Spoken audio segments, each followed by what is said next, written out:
Hello there, welcome to Let's Analyze with IRAT. Today's video is going to be a continuation of the MySQL tutorial playlist. In today's video, we'll be discussing case statements and aggregate functions with the case statement. The case statement allows you to process a series of if and then logical operations in a specific order.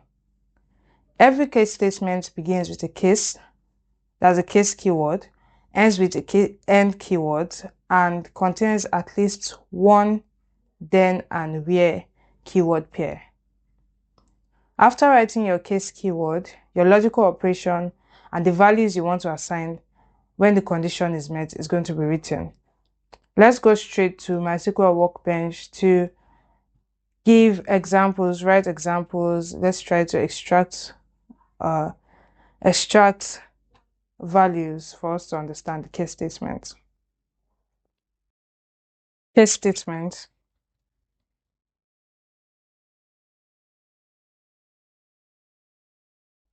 I want us to use the products table as our example. So I would say select all from products table.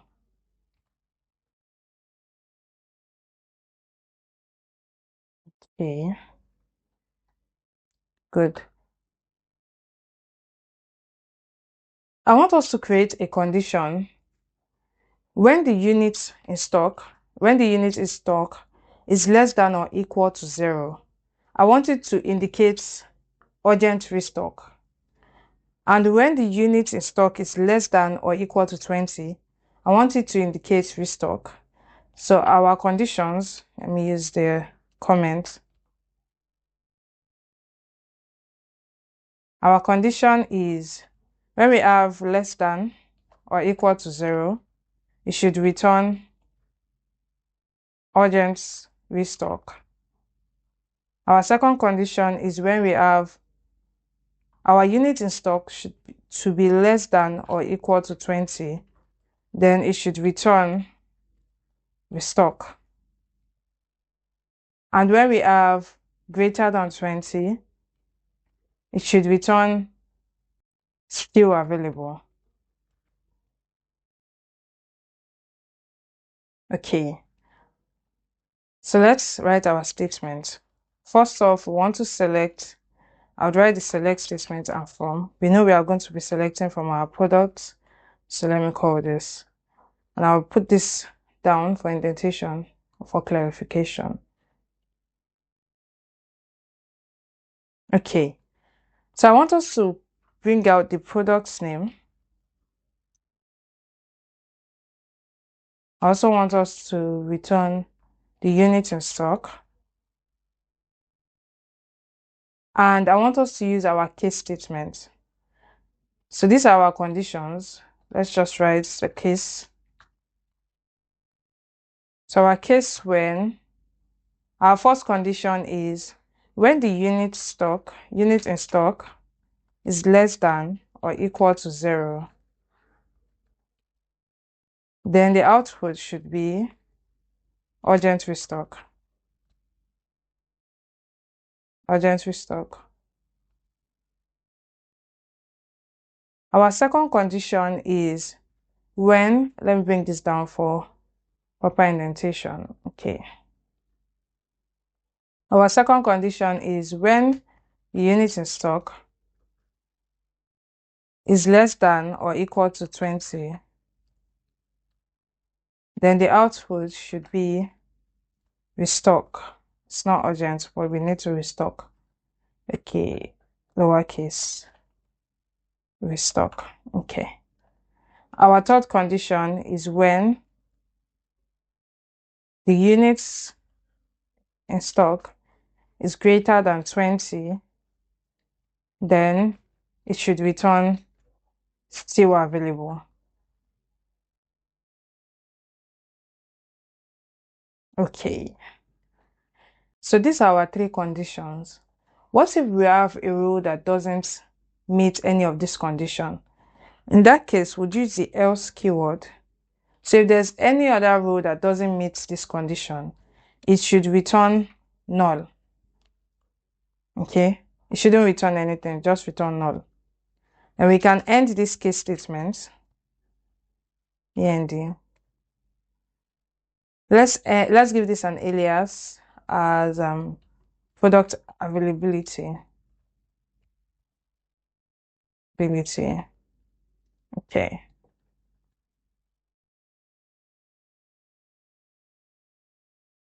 Now let me run this and let's check our output. Okay. We can see here that we have units in stock to be 0, and obviously we can see that we have urgent restock. And in the case where we have units of stock less than 20, we have restock. And for the case where we have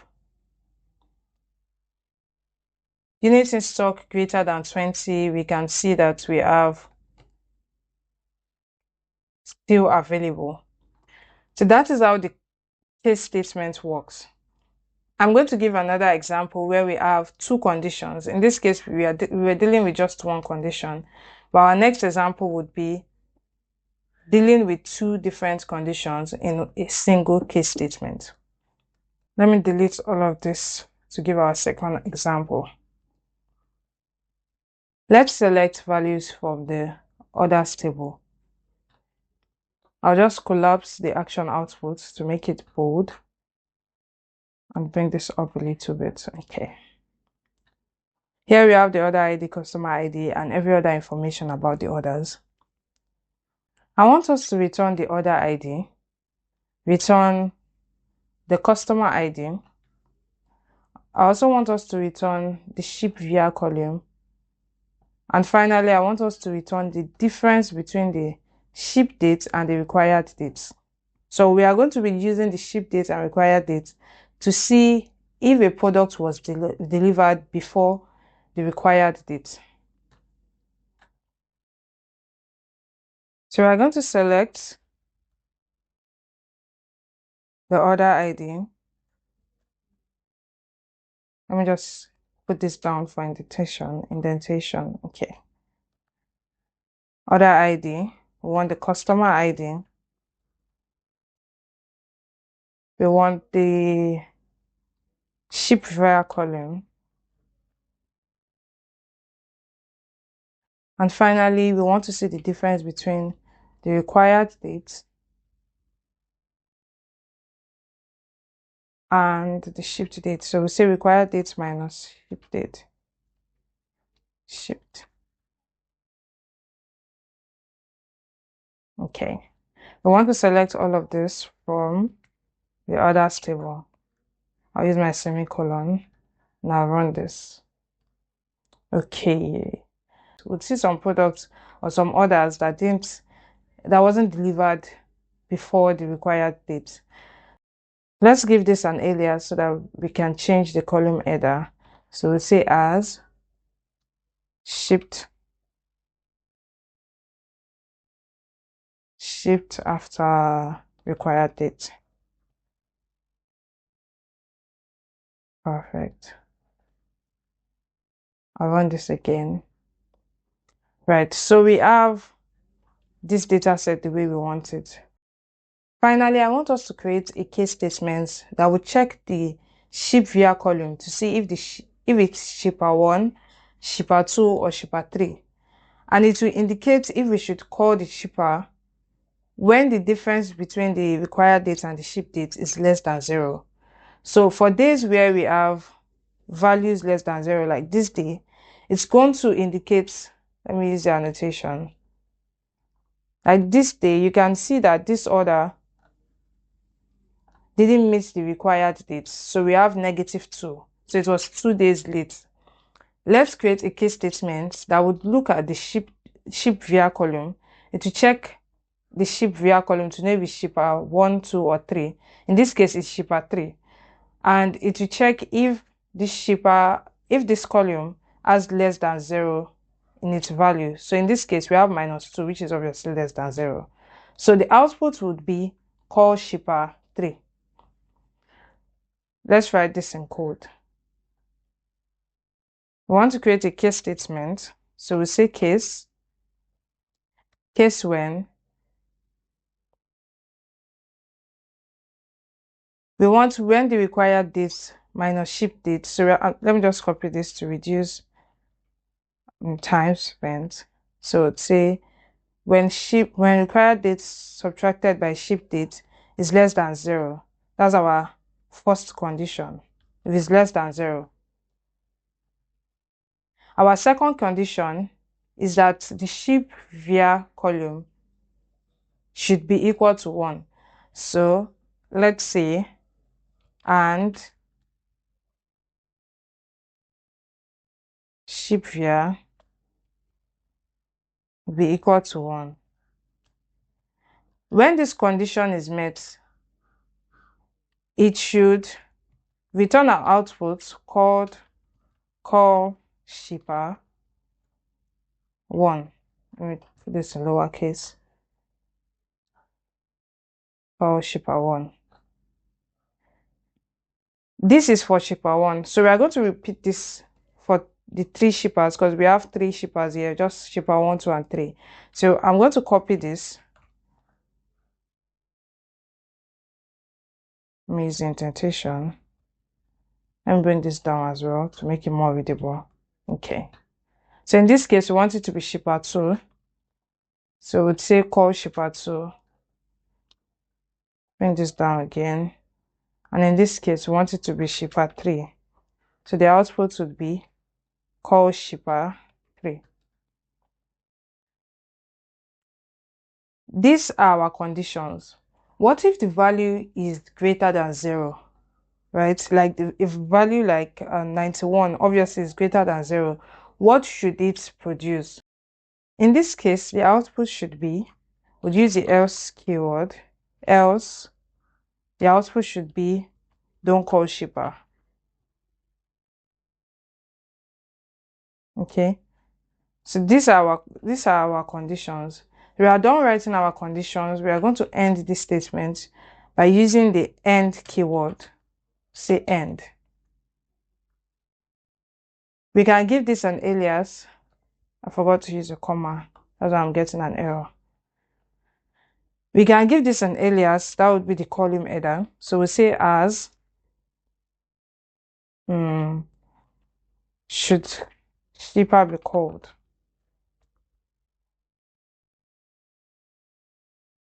Okay, so let's run this. Right. In the case where we have our values to be above 0, we can see we have don't call shipper in this column. So when I scroll down, this was the row I used as an example. From this row, you can see that our shipper via is 3, and we can see that the shipped after required date is less than 0, which means the output should be call shipper 3. If we scroll down, I'm sure we'll see, okay, this is another example. We can see here, when ship via is 2, the output is call shipper 2. And for the cases where we have outputs, where we have our ship after required dates greater than 0, we can see we have don't call shipper. Now I want us to discuss pivoting data with aggregate functions like sum, count, average, and also combining these aggregate functions with the case keyword. Excel's ability to pivot data into rows and columns can be replicated in SQL using the aggregate function and the case keyword. You would use the group by to define your row label and use the case to pivot to column. Let's give an example. Using the orders table, let me select all from orders.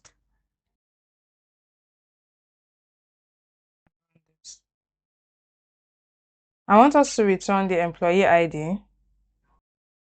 I also want us to return the quartile from the order dates. So quarter 1, quarter 2, quarter 3, and quarter 4. I want us to extract it from the order date while also calculating the sum of rates. In case you're wondering what the meaning of freight is, it means the goods transported in bulks by the ship. So I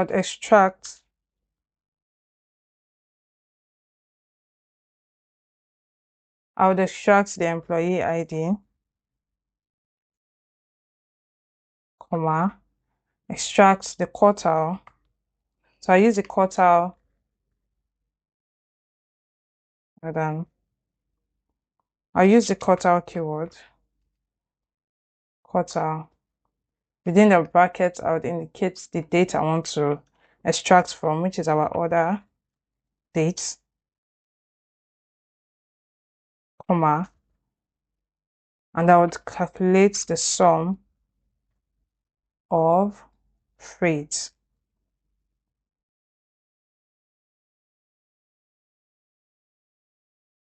Okay, let me run this. So I got an error message because I didn't use the group by. So let's go back to our functions. Let me take out the joins first. Okay. I forgot to use a group by. I want to group by the employee ID. So I want to group by the employee ID and the quartile. Okay. Let me take this down and expand this so that we can see our values. For each employee ID, you would notice that we have, for each employee ID, you'd notice that we have 4 employee ID repeated 4 times, and under the quartile you can see 1, 2, 3, 4 because we have 4 quartiles in a year. We can also see the sum of freights in each quartile of an employee ID. We can use the case and sum statements to pivot this result. We would have the employee ID in the row and would have the quartile in the column. So within each row and column, we are going to have cells that represent the sum of these threads. So let's code this out. Let me copy this. I'll bring it down. In this case, we want our row to be employee ID. So employee ID will be in our group by. Just like I said, group by is used to specify the row, and we use the case to specify the column.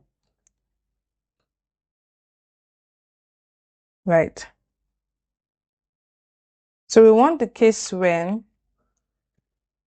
when the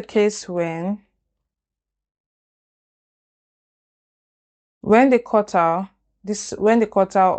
order date, when it's equal to 1, then the fifth column should be calculated. Okay, else return null. And let's end this. So we are going to sum this case. We are going to sum this case statement. Sum. And let's give this an alias. Let's say as quartile 1 freight.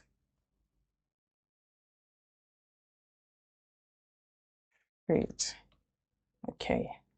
Let me run this so that we can see what is going to be returned. Okay. Now we can see that we have a column that represents the sum of freight for each employee ID. This is just for quarter 1. So we are going to repeat this step for the 4 quarters. And of course, we'll round this up to whole number. So let's use the round. Let me run this again. Right. So let me copy this and I'll do this for the 4 quarters. Quartile 2.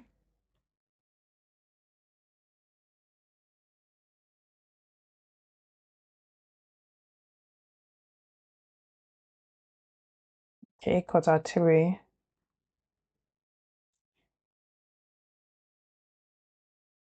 And lastly, quartile 4. So there will be 4 different columns, right?